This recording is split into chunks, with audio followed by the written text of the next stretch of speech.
Welcome to Mormon Land, a podcast all about the news and culture of the Church of Jesus Christ of Latter-day Saints and other Mormon traditions. I'm religion reporter Tamara Kimsley, and joining me is Senior Managing Editor David Noyce, who oversees our faith coverage. Hi, Tamara. Glad to be here. Before we start, a quick ask. If you have not already, we invite you to go immediately to patreon.com/MormonLand. That is patreon.com/MormonLand and click on Become a Member. For as little as $3 a month, you can access all of the Tribune's faith coverage, podcast transcripts, and the full Mormon Land newsletter. Again, that's Patreon, patreon.com/MormonLand. Now for today's episode. This past weekend, the Church of Jesus Christ of Latter-day Saints held its biannual General Conference in Salt Lake City. In 5 sessions held Saturday and Sunday, Latter-day Saints around the world heard sermons, instructions, and announcements from their top leaders. Of the dozens to take the pulpit, just 3 were women. Emily Belle Freeman, General President of the Young Women Organization, her first counselor, Tamara Runia, and Amy Wright, first counselor in the Children's Primary General Presidency. This underrepresentation of female speakers isn't new or surprising in the patriarchal faith, where top leadership is almost entirely male. However, some longtime conference listeners did point out a shift in the nature of the sermons given by Freeman, Runia, and Wright, as well as other recent female speakers. Here to discuss all of this and more is Kimberly Applewhite-Teeter. Kimberly is a licensed clinical psychologist in the Salt Lake City area and assistant director of the Deborah Bonner Unity Gospel Choir. She was recently featured in the Deseret book publications, Every Needful Thing, Essays of the Mind and Heart, and No Division Among You, Creating Unity in a Diverse Church. Kimberly, welcome to the program. Thank you for having me. Let's just start with this. Of the 3 talks given by women, was there one that resonated most with you? I love them all personally. I thought that they were really just bringing it, so to speak. I kind of forget what the tenor we're going for on this, but I'm just going to be authentic. They were bringing it. Recently, I was reflecting on Sister Wright's talk and saying that I really loved how a lot of the times when we talk about the parable of the 10 virgins, we talk about the 5 with the oil who were prepared and the 5 without the oil who weren't prepared. And it can sound so elitist, right? Like, I have my oil. You're not invited to the party now. Go get it from somewhere else. But I feel like Sister Wright did a good job of setting the tone to say we prepare, because when we hit hard times, it's hard to then prepare for what's ahead. We can't pre-fill what needs to be filled when we make it to the destination of that hard time.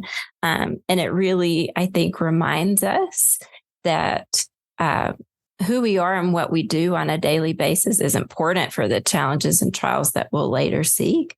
But it also held up the side of compassion to say, just because someone isn't prepared to meet a certain challenge doesn't mean that you leave them alone. You still can share your light. You can be an example to people. And I think especially her talk combined with Elder Bednar's right at the beginning of conference really set the tone for saying, hey, there's a place for you in the kingdom if you're just doing the best you can. And we can all help each other form those celestial relationships that will help us all make it back to Heavenly Father one day. I really love Sister Wright's talk, but I like them all. So what did you like about the other 2? What stood out to you? I think that especially when women speak in conference, they often talk about their families, which is fine. I have a family. I like to hear about my family. We all have families, right? That's the context that we all come from. I love Sister Runia's talk for thinking about how we address families across the lifespan, especially when it comes to figuring out how to keep people in your family that have different beliefs, that are on their different paths. I was telling my husband, man, I wish I heard more about what she was like in high school when she was making questionable choices. I feel like now these people are counted out for general authority leadership because we got social media and it's documenting everything. So it's kind of nice to hear that people had lives and they were figuring things out beforehand, because that's the lifespan perspective that we need, right? As like parents of, I'm a parent of a tween, I guess she's 10. It's hard life. Parents of teens, they need some hope out there. So for one, to present yourself as somebody who had challenges and didn't have it all figured out really does something to shatter the perception of who we have as general authorities or what it takes to make it to leadership. I think it's an interesting time right now because we have a few apostles and, I think people in the presidency of the church who had I guess, non-traditional backgrounds when it comes to being in the church. And sometimes it comes out in the way they speak, but sometimes it doesn't. And so you can still kind of lend yourself to thinking that, gosh, these people are perfect and they always have been, and that's why they're leaders. And so love and perspective from Sister Runia to say, you know what, we are not all there. We are not like birthed perfect. We can develop talents. But then as she talks about her family, I think she brought up important points like, how do you appreciate your family when they come over for Sunday dinner? At this point, she has adult children, but she talked about, putting away like these lists of things like they weren't doing or things that they could be better. One of the things that she said was that, essentially when we get to heaven, what we want is for the people in our family to feel our love because we've created that on earth.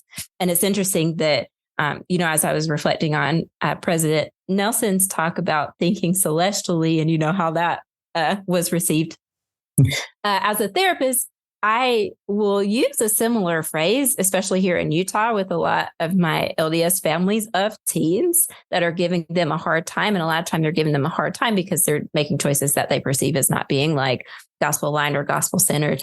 And so I will tell families, well, if you want a forever family or if you want that celestial kingdom kind of family, that starts here. Like you don't just get to heaven and like everything is hunky dory. You begin the relationships that you want up there down here. And so if you want these people to be in your eternal family, you have to start treating them like that now and showing them that they're loved. And so that was a lot of what Sister Runia talked about as well, that rather than put forth all of the concerns that you have about your children, that you really need to communicate that your family is not complete without them, and that you want to show this love to them and that you have that love to show to them. And like I said, that's a message that is universal across the lifespan of family relationships. And so I really appreciated that. What about President Freeman's talk? President Freeman, I love when she was, I love a story. I love a good story. And I knew that we were in for it when she thanked her trail guide for letting her walk the trail broken. I said, sis, you're in it. Mm-hmm. Again, it was this echo of, I posted on social media that like my gist from conference was that like we're all doing the best we can and we can work harder. That's a very like dialectical approach that I take in my therapeutic work. But I just heard a lot of like, you're doing the best you can and the Lord is going to meet you there. And so I love that she started out this way because there are so many people, I think, today that are in need of encouragement or they feel like they don't belong, or, you present something like walking the covenant path and it feels like a straight path. And then somebody says something like, I love this person for believing I could walk the trail broken. I feel like that's where the belonging comes in, ushering us in. And then as she defines what it means to walk in a covenant relationship. So we're used to this phrasing of the covenant path from President Nelson and others, but to talk about covenant relationships, I think is so meaningful because relationships are a constant exchange. One of my favorite scriptures is, in Proverbs where it talks about, trusting in the Lord with all your heart, and acknowledging him in all ways, and that he'll direct your paths. And so I always picture that as a winding path, not a straight one. Like if I go walk in the woods and, bushwhack it for a little bit, that the Lord will come and he'll blaze a path for me to walk on to safety. And so when you talk about covenant paths in conjunction with covenant relationships, where somebody's continuing to guide you along a trail, I feel like that provides important context for the hopefulness that people need to move forward. And so I loved that. And she specifically said in reference to this common vernacular now within the religion of covenant path, that it's not a checkbox. You know what I mean? She talked very much, it seems, about, like you said, relationship, and it's not where you are on this, whatever this path might be, but that you're making progress with help, of course. So, and just to draw that contrast, because I also got a similar sort of vibe from conference. There was, in fact, that one speaker who said, "You're doing better than you think." Right. And I just, to contrast that with the 2000 talk from Julie Beck, right, who was then general president of the Relief Society, the Mothers Who Know talk, that's, fluffed some feathers with its sort of, it kind of was a checklist, right? And so there seems to be almost this decisive and intentional turn away from that sort of approach. Yes.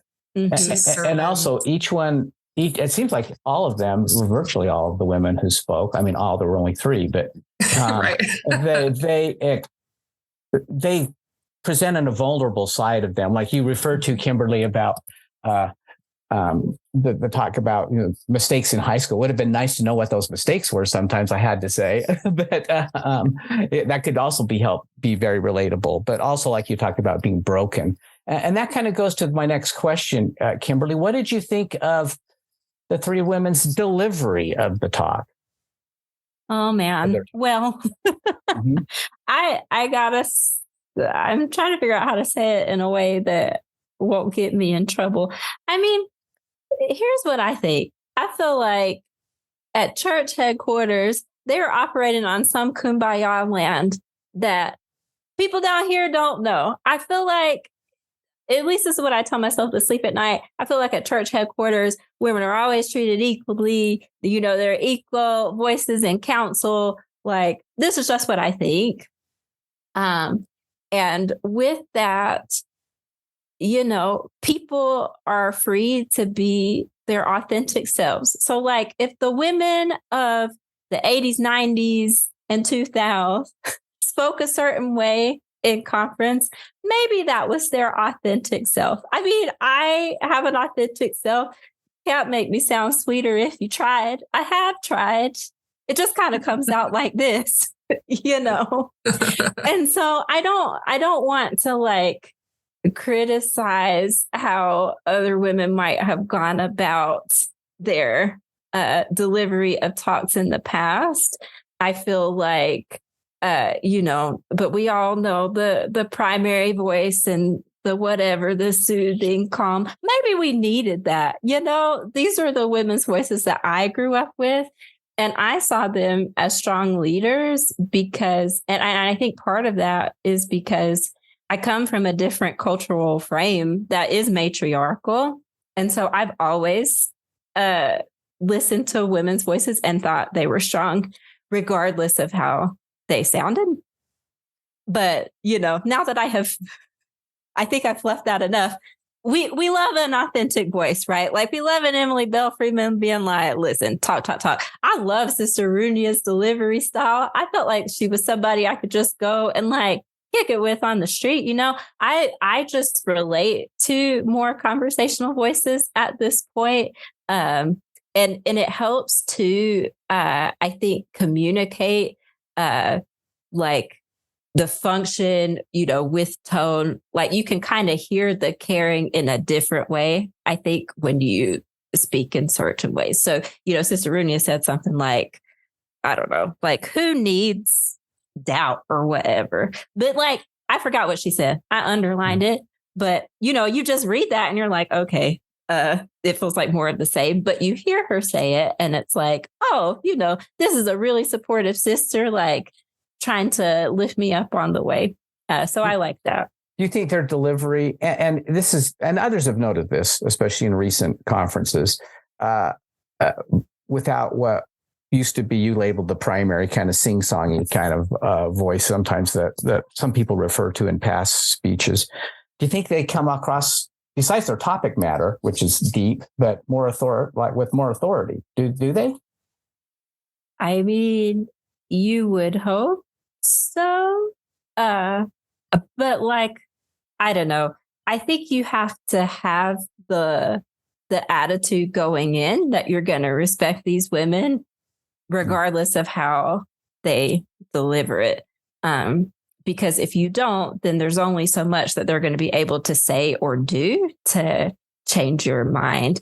I mean, I think even now you look at a lot of what I've seen, and maybe it's the algorithm working, picking up negativity or whatever, but a lot of the reactions I've seen to comments have been around two dudes talking. And, they're dudes that I love. We love the prophet. The prophet has the stewardship for the world. We love President Oaks. Oaks is going to take up the mantle probably soon, unless the prophet lives to be 115. And so I get why there's an attention to their words in an attempt to maybe predict where the tenor of the church is going to go or where it is going. But we need the context of all the speakers speaking, including these women. Like, you got to put them side by side. And then, that gets us closer to where we as a collective need to be. If we believe in councils, if we believe in equal partnership, in theory, it shouldn't matter how many women speak, in theory. And the only reason it matters is because we're used to a patriarchal society where we look at a picture and we say it's all dudes, so the women must not be as important. But your mind did that. I mean, I'm not saying that other minds aren't doing that collectively, but your mind is doing that if that's what you believe. And so if I go into conference and I expect to hear a feast from these women, then I'm going to hear a feast from these women, even if they whisper it to me. You know what I'm saying? And so I just hope that the feminist and the whoever, people that are truly speaking out for gender equity are also doing the work that it takes to value women's voices however they come, and not just cherry picking the ones that they think are more powerful. Because a lot of times you're pulling from patriarchal ideals to do that. So anyway. So pivoting real quick, what do you think of church leaders getting rid of the women's session? What's the impact been there, do you think? I can't keep up with the meeting schedule this year. I was like, we have a general adult session again. Sometimes I will tell the story of when I was in the YSA ward, and I was in YSA in New York City. I remember watching a conference with a group of YSAs, and I think it was a women's conference weekend. And a woman said, I feel like women's conference is less legitimate because the prophet doesn't speak at it. That's what the format was at the time. And it's just so interesting. I think it goes back to the point that I was making. If you don't have it in your mind and your heart to respect the words of women, then it really doesn't matter the format that you present. But I miss women's conference. I liked the multi-generational aspects that they were starting to bring to it, to, invite the girls over 8 or whatever, invite the young women, because I think that we need to see models of leadership. We need to understand what it is that we can grow into. I love attending things like women's conference or Time Out for Women or whatever, just because you get to see people in their element. One women's conference, Rosemary Wixom, and I forget who else was on the panel. They gave a powerful talk about women in the priesthood. And I was like, nobody else is hearing this? This is amazing. This feels like some, 2000 a ordained women's dream, And so I do think the less that the church has set aside platforms for women to speak, that you don't get as much of that concentration factor that leads to some of the interesting stuff, the expounding of doctrine as it pertains to women. But it doesn't mean that it's impossible in other settings. So I watch it with interest, in short, to see what the impact will be. I'm going to tax your memory now, Kimberly. Is there a past general conference address by a woman or a particular female speaker that has stuck with you? You just mentioned a panel discussion, but is there yes. Yeah. I enjoyed, I feel like I enjoyed Sister Browning's talk on spiritual lenses. I think it stands out in my mind. Of course, I'm Black, she's Black.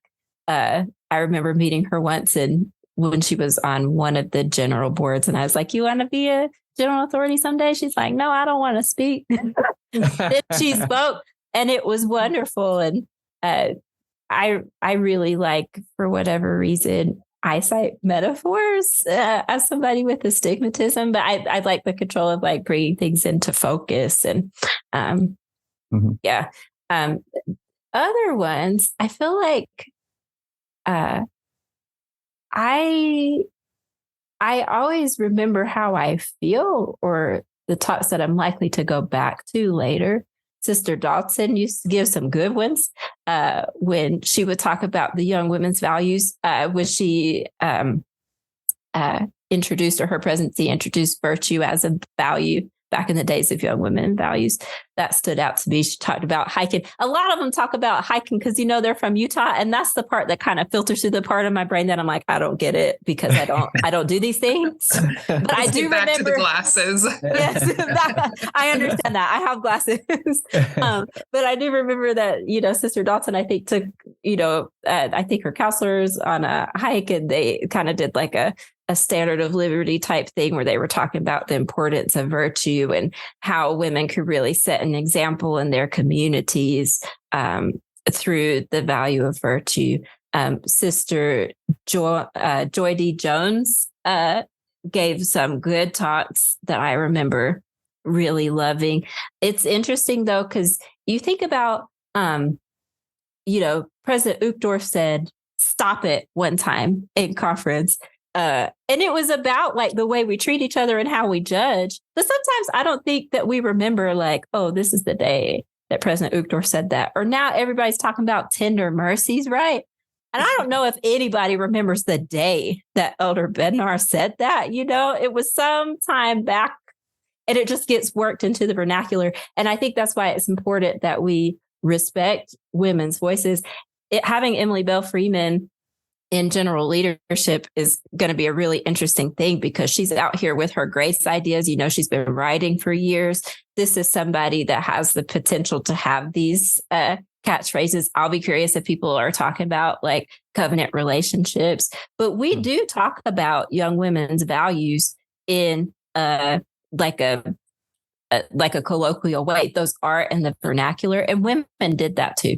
So I am wondering about like phraseology, I guess, like if we'll start to see those phrases, or if we've already worked in those phrases from women and just don't realize it. I don't know. Code us all when we talk about church things from now on, and we'll see.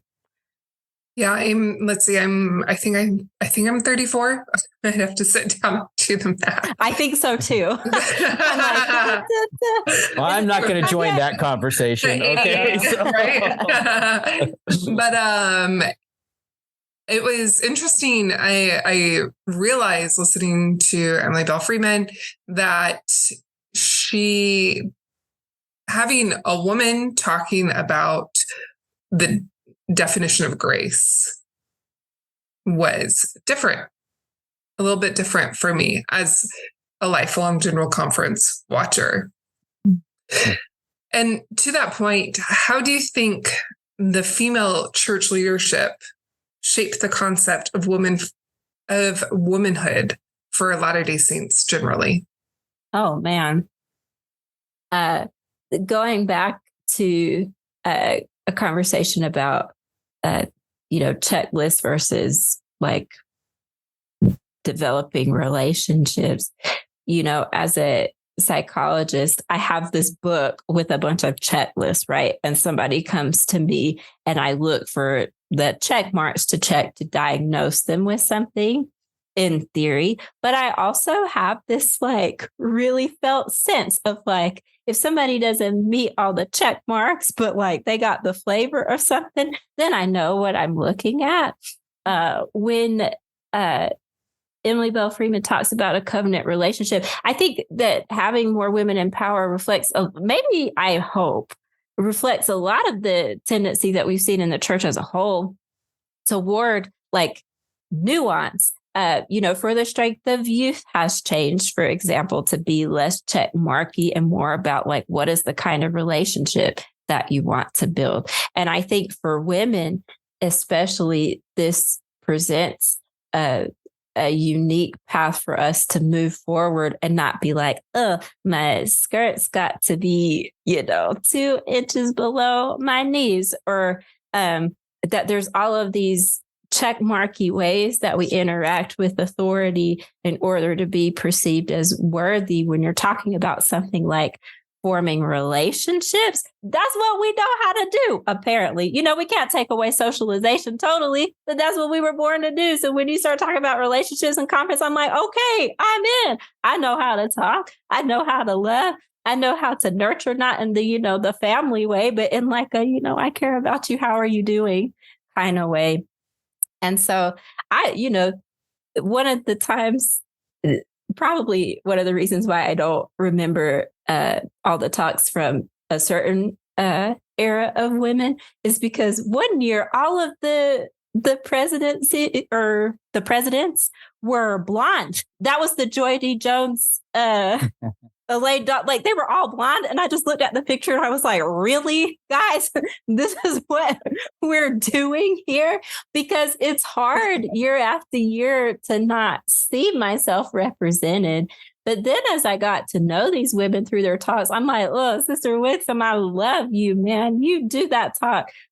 Sister Dot, like I said, these are the people, like ironically, that I value the most because they did so much around relationships. They, in their way, expounded on the doctrine in pretty powerful ways. They moved us toward this nuanced era where a woman can be many things. I don't know why I identify as a woman, except I just feel that way. And so sometimes when I listen to women talk, I don't know how to quantify what resonates and what doesn't. I just know that some things do and some things don't.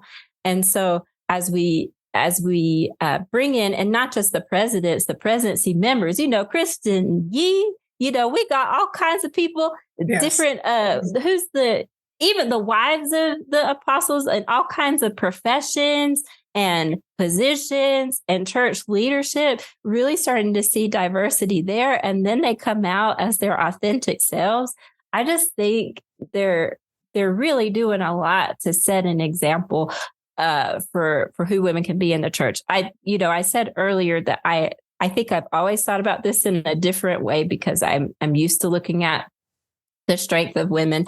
And I feel like I've been blessed to have good leaders that also nurture me to be the woman I want to be. So I've never heard things like, Kimberly, like get a job to support your family. It's like, oh no, Kimberly, like if you got an intellect, you go for the most.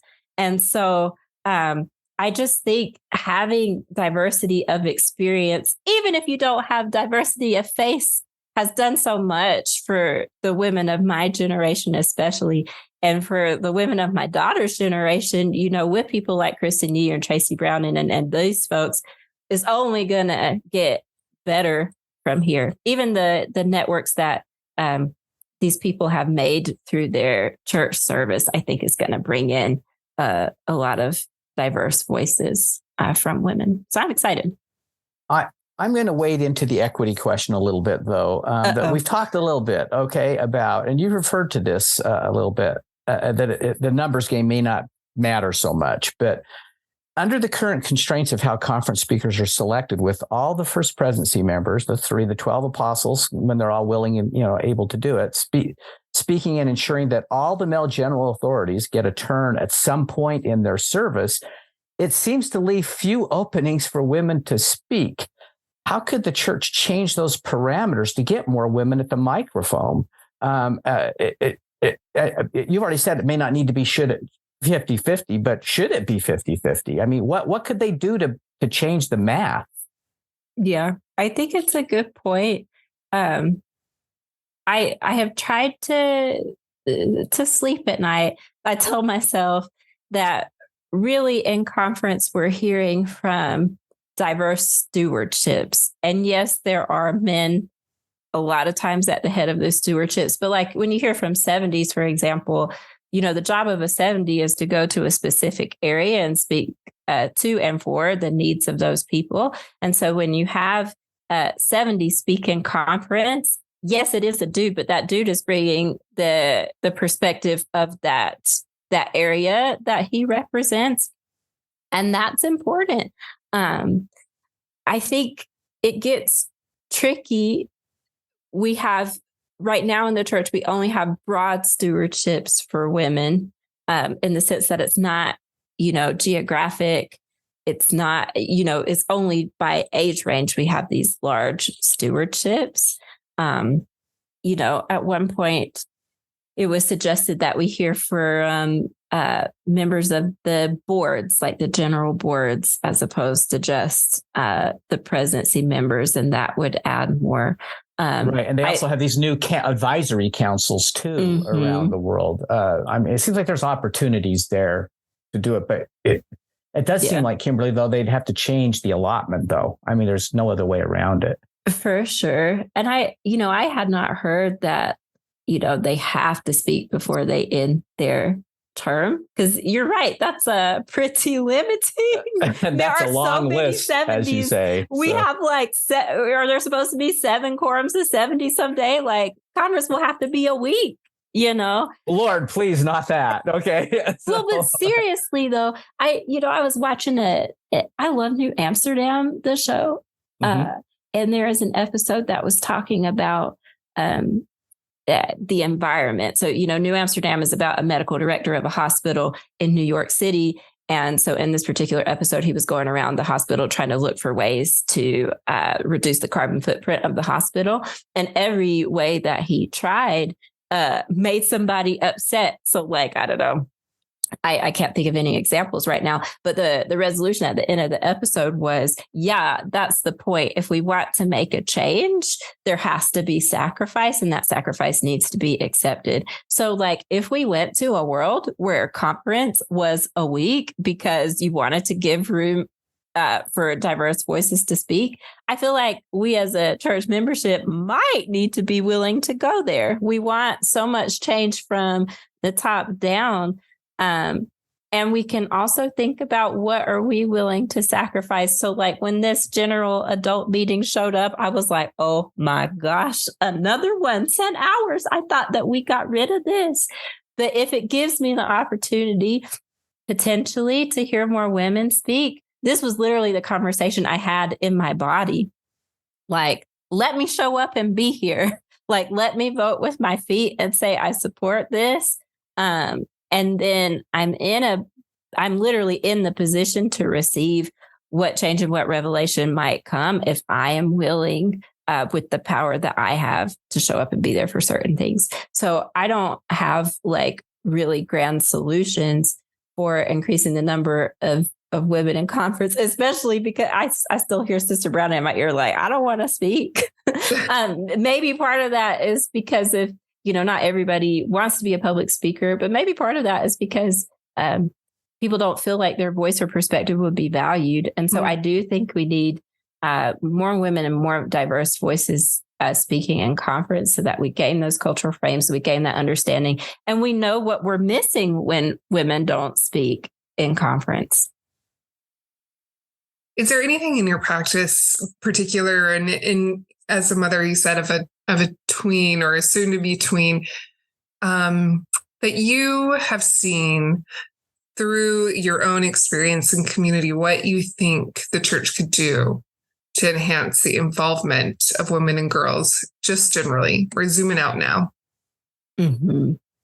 I think one time I feel like we gotta really believe in our stewardships as women and work them. So like I've been activities day leader. I don't know what people's attitude is about activity day leader, but I'm kind of an extra individual. So I'm like, okay, how much budget do we have? Oh, we have $100.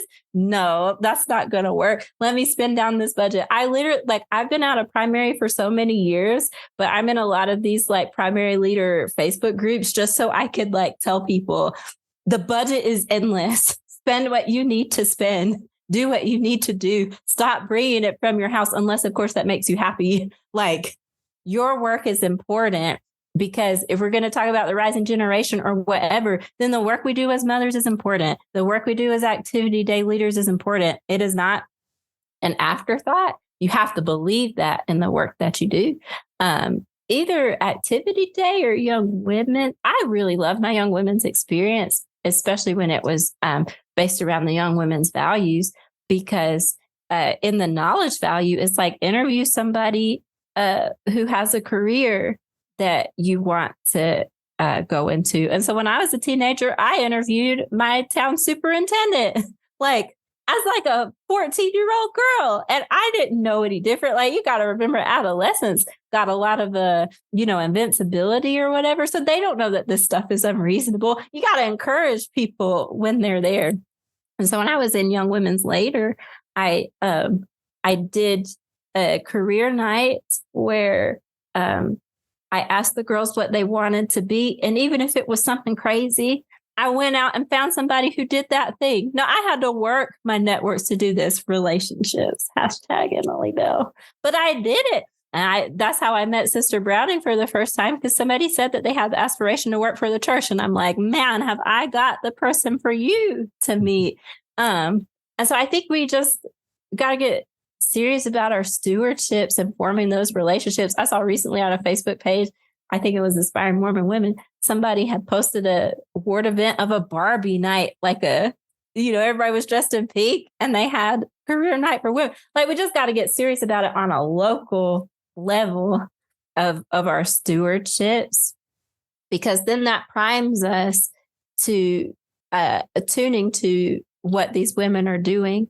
At the top, when I'm talking about racial socialization, for example, with everyone, but especially Black children or children of color, you got to show them examples of people who are doing things. We got so many examples. We had that Daughters in Our Kingdom. Don't at me. I probably read like 10 pages of that thing, but the 10 pages I read were powerful. I'm like, these pioneer women were out here doing some stuff. They were doing radical things. You look up, if you do a deep dive in the church, like the church library, you get stories of all kinds of women doing all kinds of things. These especially pulled from the 80s and 90s. They were up to some stuff.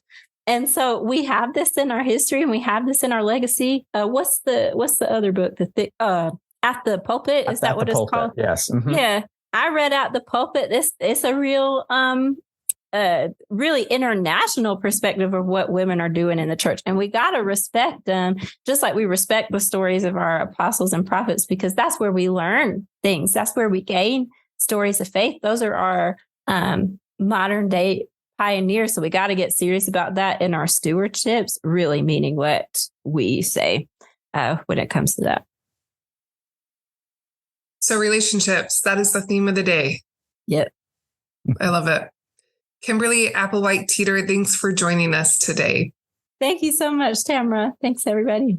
And thanks to Dave Noyce and to our producer, Chris Samuels. We remind our listeners that they can keep up on all the happenings in and about the church by subscribing to the Salt Lake Tribune's free Mormon Land newsletter. Just go to sltrib.com to sign up. And we'll talk again next time on Mormon Land.